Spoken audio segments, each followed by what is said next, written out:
Good afternoon. I'm Larry Kamer, and this is my channel called The Fly Tying Philosopher.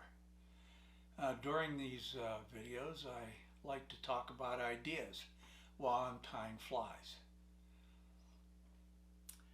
Today, I was thinking about the fact that Dragontail Tenkara has published a number of flies that are named after cocktails, and one this Christmas was they called the Christmas fly, and I thought it was an interesting idea to have a holiday dedicated fly. So I was thinking about what's coming up.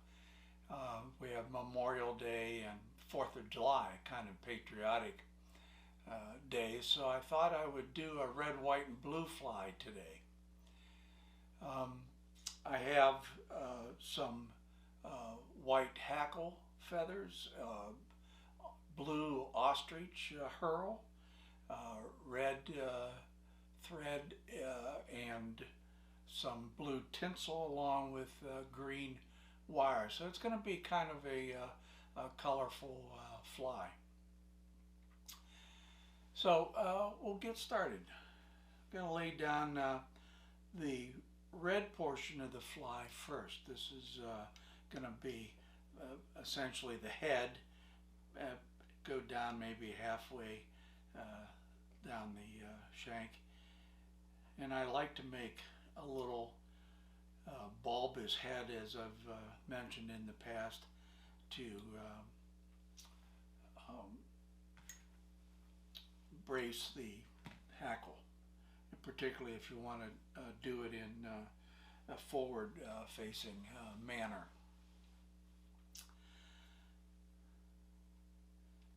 At this point, I can also put a little UV cement on it to make it kind of like shiny or glassy.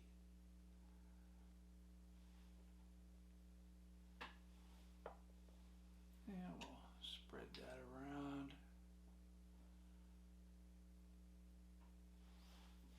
And then cure it.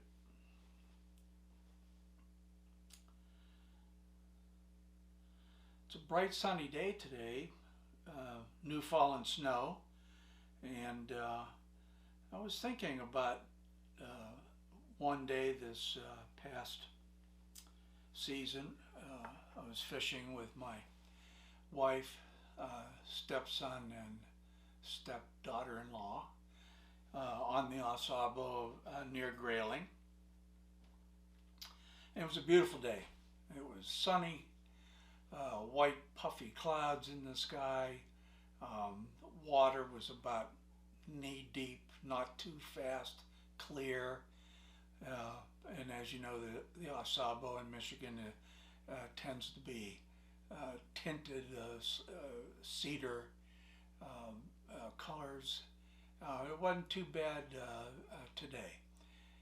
that day.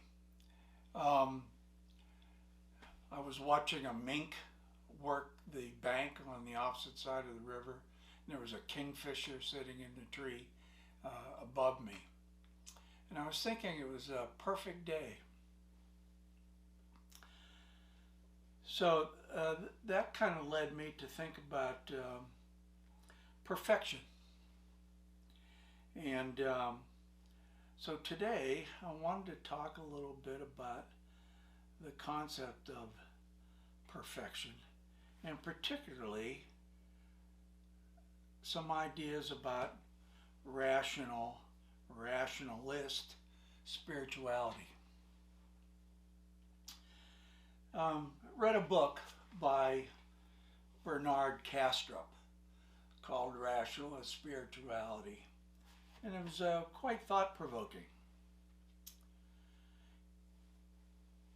I'm going to tie the hackle in at this point.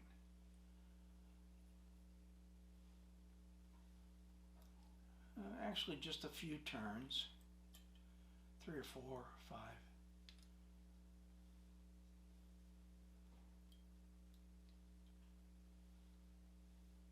And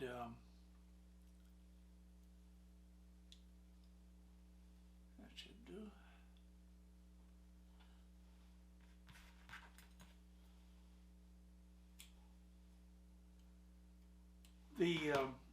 The book starts off early on talking about perfection, and Castrop says that we often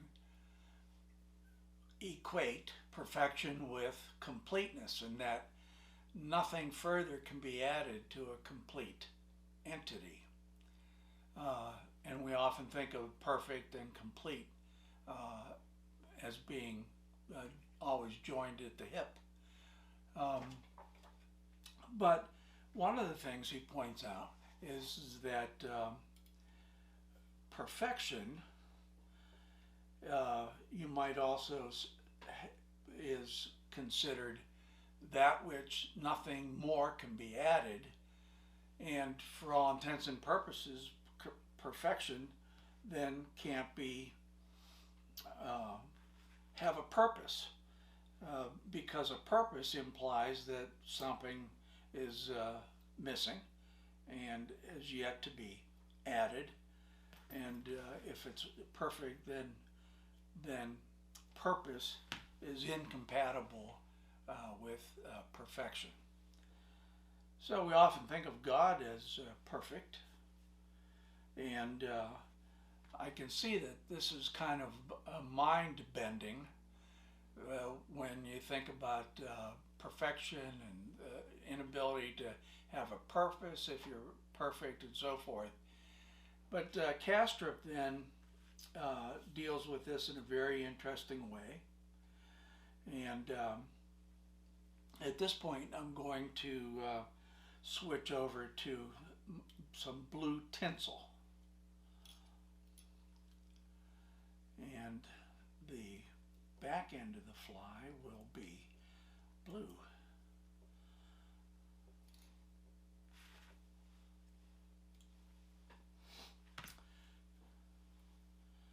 I'm going to go back to right to the bend and tie in a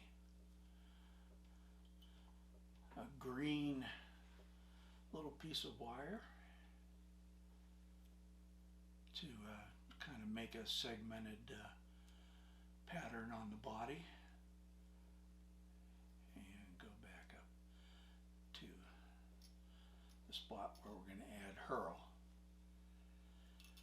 So perfection, purpose,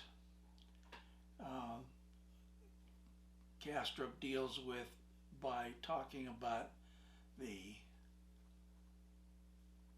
primacy of consciousness. He kind of feels that reality is made up of consciousness, and this of course is an idealist idea from philosophy. Idealism is that we can only know what's in our minds. We have sensory input, but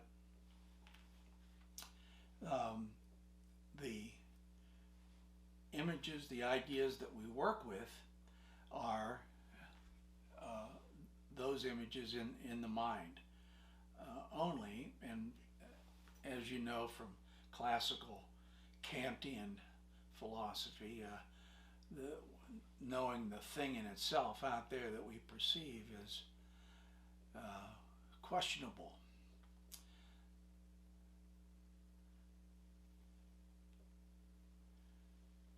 Castrop feels that we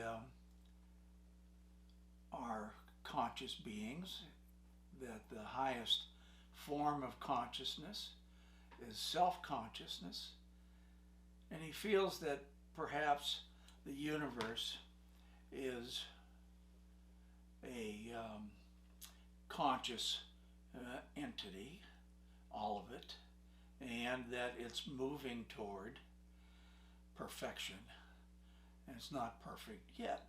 Of course, this would fly in the face of many a thought on God and perfection, but I find it to be a kind of a sophisticated concept. And sometimes I think that I would like to have a more sophisticated concept of divinity and spirituality, and that old traditional concepts of God and that judges us are somewhat unsatisfactory. Anyway, the outcome of all of this is that we want to try to perfect our self-consciousness and enrich our experience. He also thinks that the universe is tending toward this also. It's striving for perfection, and the perfection is enrichment of consciousness, and that perfect self-consciousness would be the ultimate end or ultimate purpose of the universe. Difficult concepts to grasp, but having read the book, I was stimulated and excited about some of the ideas. So anyway, there's the fly, red, white, and blue, and I'll have to fish it on the 4th of July or Memorial Day, either one or both. So that's all for today. Thanks for watching, and see you the next time.